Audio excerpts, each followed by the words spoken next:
For today's video, Karisbackers, dumating ng ating cat cage from Papa Pets, and sobrang laki nga pala nito, and foldable siya kaya madali nyo lang tong mafo-fold kapag hindi nyo nagagamitin ang mga cat cage nyo, and madali lang din siyang and super easy lang i-set up nitong cage nila from Papa Pets kasi meron na rin tong kasamang manual kaya madali nyo masundan itong pag-a-assemble nito.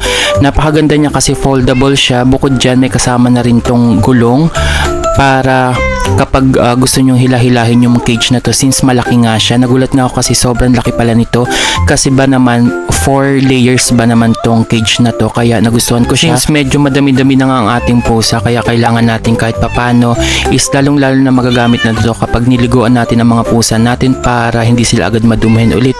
Ilagay natin sila sa cage, or kung may gagawin tayo is naka-cage muna sila, and then pag gabi is pakawalan na lang natin sila. Kaya nagustuhan ko tong cage na to.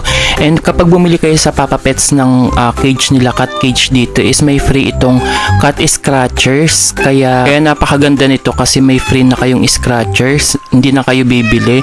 Kailangan nyo to sa mga pusa nyo, lalo na kung naka-cage, kasi mahilig silang kumaskas or magkalmot ng mga kung ano-ano dito, kaya mas maganda may ganyan kayo sa mga cage nyo.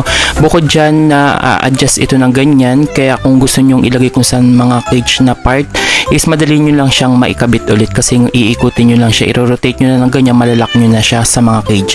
Then maganda, bilhan nyo na rin sila ng cat hammock o yung duya nila, and maganda tong ilagay sa pinakang 4th layer para talagang matuwa ang mga pusa nyo. And super spacious na itong cage na to, may kasama na siyang gulong kaya hihila-hilahin nyo lang siya para kung saan nyo ilalagay ang cage. Ang price nito is 1,000, may 4 layers ka na, and matutuwa mga pusa nyo. May free na itong cat scratcher, kaya kung nagustuhan mo to, ilalagay ko na lang din dito ang yellow basket. Kaya ano pang gagawin, check out na.